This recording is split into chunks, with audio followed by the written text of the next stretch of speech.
You're watching Inside Automotive with Jim Fitzpatrick. Dealerships today are connecting with consumers like never before, in large part due to the marketers better understanding consumers' demands and the wealth of data available. On today's show, we are revisiting some of those key changes and discussing what we need to expect in the year ahead, 2024. Joining us now is Glenn Pasch, auto marketing expert and CEO of PCG Digital. You've seen him here before on CBT News. Glenn, thank you so much for joining us on the show. Pleasure to be here. You look like another guy, another Pasch that is on our network. Yeah, sometimes. Any relation at all to Brian? I think he's my older brother. Way older, right? Way older. Way older. That's right. That's right. Well, we appreciate him and you. So thank you so much. Thank you. So what stands out, the most regarding marketing in the automotive industry for you in 2023? There was a lot going on. There were a lot of dealers that are saying, uh-oh, car lots are starting to fill back up again. My floor plan is going back up again. Customers were now coming in, especially in the second half of the year, saying, no, not so fast. I want a discount off this car. So we saw some changes in marketing. Talk to us. Yeah, and I think all those points that you just touched on are very valid and in some ways unsettling for dealers because previously, because inventory was so limited, marketing costs could be cut back because if you had the car, people were coming in and they were paying. And so a lot of things changed, you could say, for the good, for the bad. It was just that the rules changed. So, even sales skills. Right now, people are saying, oh, we all got rusty because, as long as you had it, someone would come in and buy it. So I think right now what's happening, to your point, is inventory is starting to fill up. People are having more inventory on the lots. It's sitting on the lots longer than before. So everyone is starting to say, how do we have to move this along and get back to some of the marketing strategies that were, say, pre-COVID, where we had to market, had to get to the people, had to talk incentives because the manufacturers are coming back hard with incentives. That's right. Yeah, they are.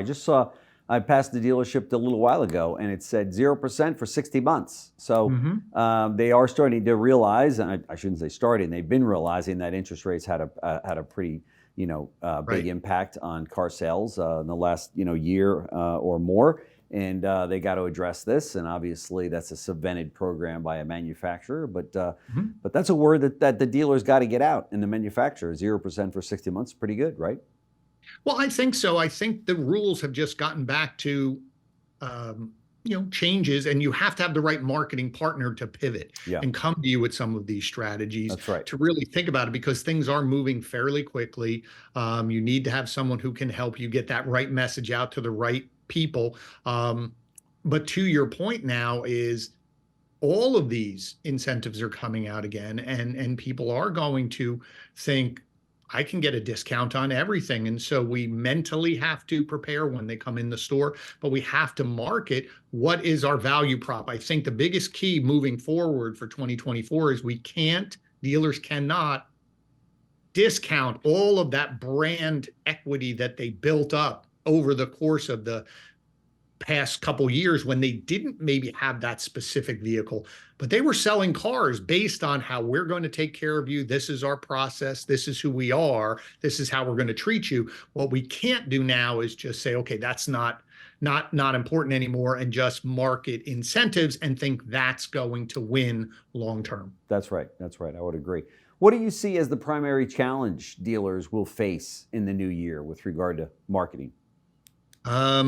I'm here. I think it's just understanding you still have to market.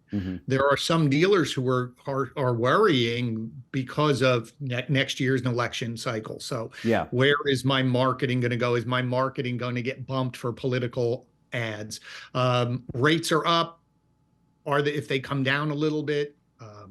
So again, the fear is, well, if I just market incentives, that'll be enough. So I'm starting to have some dealers ask my opinion of, should I cut back? Should I increase? Some aggressive dealers are going, I hope everybody cuts back because I want to go take market share. I think you just have to really, again, have that right marketing partner that's going to help you through this, because If you cut back your marketing, you lose visibility for the people who may not know who you are and drive by you every day. That's right. That's right. And it is a different ball game today than it was just 12 short months ago.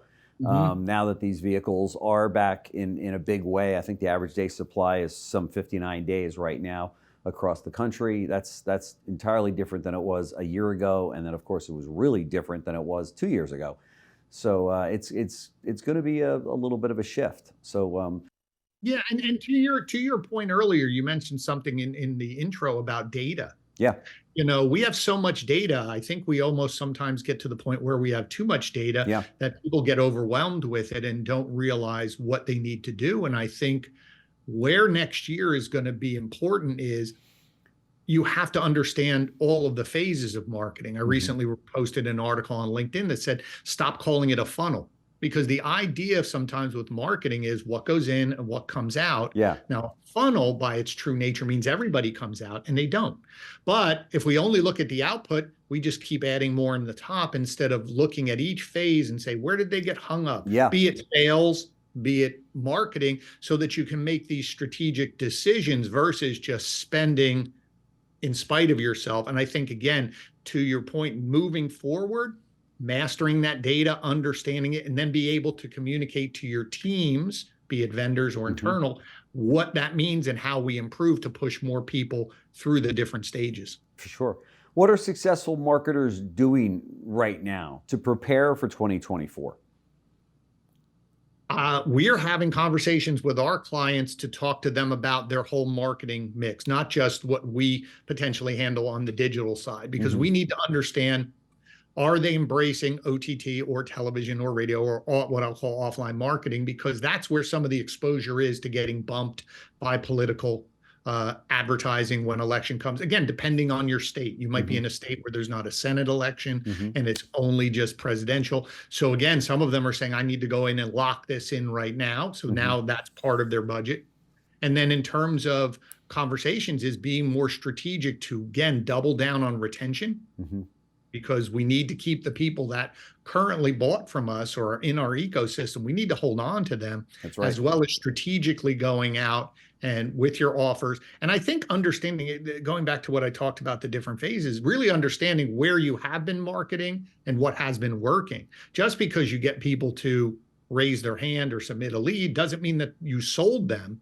So maybe you look at it and say, that area is really not selling me cars. So if I'm going to cut back, I'm going to be more surgical, I think, than broad brush. Sure. I'm going to take that area out. I'm going to double down on this area. This type of advertising is working for now. And so you become this chemist where you're moving levers more, hands-on versus just, well, we're just going to advertise and we're going to sell cars. I think that really is going to be what 2024 is about. Yeah, it's and it should be. There's some headwinds that dealers are dealing with in terms of rates and inflation and even gas prices are still pretty high. So it will be interesting to see. The dealers that I've spoken to have said the last couple of months in 2023 here has been, they feel that it's been coming down in terms of volume. So and that's been reflective in the OEM's numbers as well. But so they're going to have to do more in 2024 in the way of marketing than they've done in 2023, for sure. And to your point, it's understanding that, if you had a great Black Friday, so to speak, maybe the first week or so of December may be a little lower because everybody went over here. You stole some of that business. Right. And I think where everyone needs to double down, to your point, is yes, the marketing's going to happen, but they really have to focus on what opportunities they have. And as I said, prospecting their own database. Are the sales teams reaching out for referrals and asking for more business? And are we maximizing? Because anything you send out through your emails or your database, that's marketing too.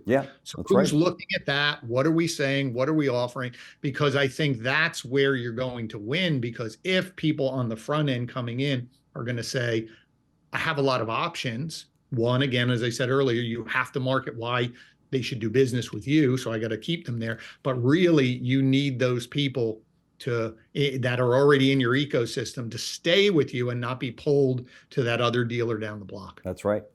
I couldn't agree more. Glenn Pasch, CEO of PCG Digital and an auto marketing expert for sure. Thank you so much for joining us and appreciate all of the content, the great discussions that we've had in 2023. Let's keep it going in 2024. Appreciate it. Thanks so much. Great. Thank you. Thanks for watching Inside Automotive with Jim Fitzpatrick.